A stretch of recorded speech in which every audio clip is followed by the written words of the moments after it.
Hello दोस्तों, आप सभी का स्वागत है आपके अपने YouTube channel solution of Sanjeet में। और आज हम देखेंगे झारखंड के प्रमुख जो कलाकार हैं उनके बारे में देखेंगे। और इसके पहले वाला वीडियो झारखंड के जो प्रमुख साहित्य एवं साहित्यकार था कि उसके बारे में हमने वीडियो बना दिया है, आप लोग जाकर देख लेंगे हमारे चैनल पर। और इसके बाद वाला वीडियो आएगा झारखंड के भूमि संबंधी कानून अधिनियम पर। तो हमारे इस चैनल पर झारखंड से रिलेटेड जितने भी जीके हैं कि हम सब जो पढ़ा देंगे। तो फिर हमारे चैनल से जो बने रहने के लिए हमारे चैनल को सब्सक्राइब कर दीजिएगा। और हमारा वीडियो अगर अच्छा लगेगा तो अंतिम में लाइक कर दीजिएगा, ठीक है। तो चलिए, जो भी क्वेश्चन है कि आज का कि उसको हम शुरू करते हैं। तो हमारा आज का पहला क्वेश्चन है, संयुक्त राष्ट्र शांति पदक से सम्मानित होने वाले प्रथम भारतीय छायाकार कौन है। तो संयुक्त राष्ट्र शांति पदक से सम्मानित होने वाले प्रथम भारतीय जो छायाकार थे वो सचिन दा थे। तो सचिन दा को ही की जो संयुक्त राष्ट्र शांति पदक से सम्मानित किया गया। तुम्हारा सही आंसर हो जाएगा सचिन दा, ऑप्शन नंबर बी। और ये सचिन दा कहाँ के थे, तो ये झारखंड के हैं, ठीक है। अब आगे देखते हैं हम। आगे हमारा सेकंड नंबर, 1988 ईस्वी में बेल्जियम में FIAP और ब्रिटेन में AIPL की एसोसिएटशिप निम्न में से किसे मिली। तो 1988 में भी जो है सचिन दा को ही की मिला था। तुम्हारा सही आंसर हो जाएगा सचिन दा। ये जो 1988 में मतलब इन्हीं को था, बेल्जियम में FIAP और ब्रिटेन में AIPL की एसोसिएटशिप जो की मिली थी वो कि सचिन दा को ही की मतलब कि इन्हीं को दिया गया था। अब आगे देखते हैं कि हमारा थर्ड नंबर। तो अब आगे देख लेते हैं। तो कि हमारा थर्ड नंबर में है, एशिया पैसिफिक डांस अलायंस से जुड़े एवं 2016 के पद्मश्री पुरस्कार से सम्मानित नागपुरी लोक संगीत तथा नृत्य के विश्व विख्यात कलाकार मुकुंद नायक ने अपनी लोक कला को अत्यधिक विकसित करने हेतु रांची में निम्न में से किस संस्था की स्थापना की। तो वो संस्था का नाम था कुंजवन था। तुम्हारा सही आंसर क्या हो जाएगा, तो कुंजवन हो जाएगा, ऑप्शन नंबर बी जो कि हमारा सही हो जाएगा। अब आगे देखते हैं हम फोर नंबर कि झारखंड को भारत के कलात्मक नक्शे पर महत्वपूर्ण स्थान दिलाने वाले चित्रकार हरेन ठाकुर कहाँ के रहने वाले हैं। तो हरेन ठाकुर रांची के रहने वाले हैं। तुम्हारा सही आंसर हो जाएगा रांची, ऑप्शन नंबर ये। अब इससे एक और जीके आ जाता है कि झारखंड को जो भारत के कलात्मक नक्शे पर महत्वपूर्ण स्थान दिलाने वाले चित्रकार का नाम क्या है। तुम्हारा इसका सही आंसर क्या हो जाएगा, हरेन ठाकुर। अब आगे देख लेते हैं 5 नंबर। तुम्हारा 5 नंबर है, निम्न में से किस चित्रकार ने एक खास विषय बीजुका को केंद्र बिंदु बनाकर एक सीरीज में पेंटिंग की। तुम्हारा इसका सही आंसर हो जाएगा हरेन ठाकुर ही हो जाएगा, ऑप्शन नंबर डी। जो कि इससे मतलब इसके पहले वाला 4 नंबर में कि हमने देखा कि हरेन ठाकुर कोई चित्रकार के रूप में जो इसको सम्मानित किया गया है। तो हमारा इसका सही आंसर हो जाएगा हरेन ठाकुर। अब इसे एक और जीके बन जाता है कि जो खास विषय बीजुका को केंद्र बिंदु बनाकर एक सीरीज पेंटिंग की। हाँ, तो इसे एक और जीके नहीं बनेगा, बस यही जीके है कि हरेन ठाकुर हो जाएगा इसका सही आंसर। अब आगे 6 नंबर है, निम्न में से किस चित्रकार को कोलकाता की ऑल इंडिया फाइन आर्ट्स अकादमी, विश्व भारती कोलकाता का इंफॉर्मेशन सेंटर, प्रवासी बंगाल क्लब, कनाडा तथा न्यूयॉर्क की कला संस्थाओं ने सम्मानित किया। मतलब इतने सारे जगह में सम्मानित किया गया था, तो किनको। तुम्हारा इसका सही आंसर हो जाएगा हरेन ठाकुर को ही सम्मानित किया गया था। तुम्हारा सही आंसर हो जाएगा ऑप्शन नंबर ये, हरेन ठाकुर। अब आगे देख लेते हैं हम 7 नंबर। तुम्हारा 7 नंबर है, अंतर्राष्ट्रीय ख्याति प्राप्त सरोद एवं सितार वादक पंडित मोर मुकुट कोडिया एवं पंडित मनोज कोडिया का जन्म झारखंड के किस जिले में हुआ था। तुम्हारा इसका सही आंसर हो जाएगा, तो गिरिडीह जिले में हुआ था। तुम्हारा सही आंसर हो जाएगा ऑप्शन नंबर बी, गिरिडीह जिले में हुआ था। अब आगे देखते हैं हम 8 नंबर। तुम्हारा 8 नंबर है, 5 मई 1943 को दुमका में जन्मे संथाल परगना के जाने माने चित्रकार ललित मोहन राय को किस वर्ष जो कलाश्री की उपाधि मिली। तो कि वो कि समय था मतलब वो समय था 1989 ईस्वी। तो हमारा ऑप्शन नंबर बी जो कि सही हो जाएगा 1989 ईस्वी। अब आगे देखते हैं 9 नंबर, ललित मोहन राय ने 1967 ईस्वी में किस देश के तत्कालीन राष्ट्रपति को उनका रेखा चित्र भेजा था जिस पर उन्हें बधाई पत्र भी प्राप्त हुआ था? तो हमारा इसका सही आंसर क्या हो जाएगा? अमेरिका, ऑप्शन नंबर ये। अब आगे देखते हैं हम, आगे हमारा 10वां नंबर है कि बुलू इमाम के संदर्भ में कौन सा कथन सत्य है? पूछ रहा है कौन सा कथन सत्य है। तो कि हम देख लेते हैं, इनका जीवन जनजातीय सभ्यता, संस्कृति एवं कला की खोज में व्यतीत हुआ। तो ये सही हो जाएगा। इन्होंने जो इस बुलू इमाम ने अपना सारा जीवन जनजातीय सभ्यता और संस्कृति और कला की खोज में जो अपने समय को गुजार दिए। अब आगे आगे बी नंबर है, इन्होंने जनजातीय लोक कला सोहरा एवं कोहबर को अंतर्राष्ट्रीय क्षितिज पर प्रदर्शित कर विश्व स्तरीय पहचान प्रदान की। तो ये भी सही हो जाएगा। इनकी कला का प्रदर्शन देश के महानगरों के अतिरिक्त विश्व के कई देशों में भी किया गया। तो ये भी सही हो जाएगा। तो हमारा ये भी सही है, बी भी सही है और सी भी सही है। तो ऑप्शन नंबर डी में है उपयुक्त सभी। तो हम उपयुक्त सभी मारेंगे डी। अब आगे देखते हैं हम, आगे हमारा 12 नंबर है कि झारखंड निवासी सुब्रतो रे का नाम किस क्षेत्र से जुड़ा हुआ है? तो हमारा इसका सही आंसर हो जाएगा चित्रकारी से, ऑप्शन नंबर सी।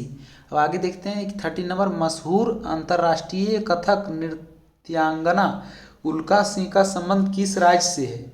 तो हमारा इसका सही आंसर हो जाएगा झारखंड राज्य से, ऑप्शन नंबर ये। यहाँ झारखंड राज्य की चर्चा हो रही है तो झारखंड ही हो जाएगा।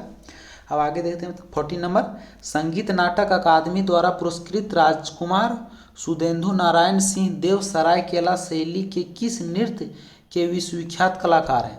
तो हमारा इसका सही आंसर थोड़ा ऊपर कर लेते हैं तो दिखाई देगा। हाँ, तो इसका सही आंसर हो जाएगा छऊ नृत्य, ऑप्शन नंबर डी। मतलब छऊ नृत्य जो है वो संगीत नाटक अकादमी द्वारा पुरस्कृत राजकुमार सुधेंदु नारायण सिंह देव सरायकेला शैली के जो छऊ नृत्य के विश्वविख्यात कलाकार हैं। तो हमारा सही आंसर हो जाएगा छऊ नृत्य, ऑप्शन नंबर डी। अब आगे देखते हैं 15 नंबर, पद्मश्री पुरस्कार से सम्मानित सरायकेला निवासी केदारनाथ साहू निम्न में से किस नृत्य के विश्वविख्यात कलाकार हैं? तो ये भी जो है छऊ नृत्य के ही विश्वविख्यात कलाकार हैं। तो हमारा सही आंसर हो जाएगा ऑप्शन नंबर ये। अब पूछा जाएगा कि पद्मश्री पुरस्कार से सम्मानित जो सरायकेला की निवासी जिसे छऊ नृत्य के लिए दिया गया था, तो ये कि उस कलाकार का कि नाम क्या है? तो आप लोग क्या मारेंगे? केदारनाथ साहू। तो आज का हमारा जो भी क्वेश्चन था वो हमारा कि यहीं समाप्त होता है। तो अब हम आगे देख लेते हैं थोड़ा कि जो हमारे झारखंड उत्पाद सिपाही के थोड़ा कुछ बारे में। तो कि उसके बारे में जो सबसे पहले हम देख लेते हैं शारीरिक माप के बारे में। तो ये उत्पाद सिपाही के लिए है। तो ये जो आरक्षण है, आरक्षण जो है मतलब ये जो जनरल है, ठीक है, ये तो जनरल का जो ऊंचाई मांगेगा वो 160 सेंटीमीटर मांगेगा और फिर सीना 81 सेंटीमीटर मांगेगा, ठीक है। अब आगे जो दूसरा नंबर है अनुसूचित जनजाति, उसके लिए न्यूनतम 155 सेंटीमीटर होना चाहिए, हाइट होना चाहिए और फिर इसका चेस्ट 79 सेंटीमीटर मांगा है। अब आगे अनुसूचित जाति, अब अनुसूचित जाति के लिए भी न्यूनतम 155 सेंटीमीटर चाहिए और फिर 155 सेंटीमीटर हो गया, हाइट हो गया और ये चेस्ट हो गया 79। अब आगे है अत्यंत पिछड़ा वर्ग अनुसूची वन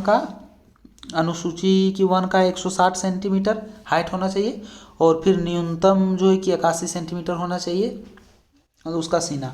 अब हमारे 5वां नंबर है अनुसूचित 2 जो है पिछड़ा वर्ग जो है सबसे पिछड़ा वर्ग आता है, वो न्यूनतम 160 चाहिए मतलब उसका हाइट चाहिए और फिर न्यूनतम 81 सेंटीमीटर चाहिए उसका सीना चाहिए। और फिर कि महिला के लिए मतलब कि न्यूनतम हाइट 148 सेंटीमीटर होना चाहिए और फिर उसका सीना की माप नहीं किया जाएगा, कि ये जो है कि महिला के लिए।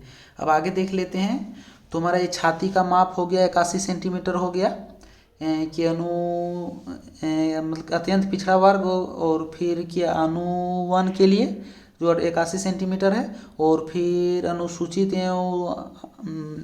जाति एवं अनुसूचित जनजाति के लिए 79 सेंटीमीटर इसके पहले दिखा दी। और फिर दौड़ इसमें जो सबसे इम्पोर्टेंट है वो 60 मिनट माने 1 घंटे में 10 किलोमीटर की दौड़ मांग रहा है, मतलब ये किसके लिए? पुरुष के लिए। और फिर महिला के लिए जो चेस्ट लागू नहीं किया गया है, और कि महिला के लिए 40 मिनट में जो है 40 मिनट में जो 5 किलोमीटर दौड़ जो कंप्लीट करना होगा। तो ये कि महिला के लिए।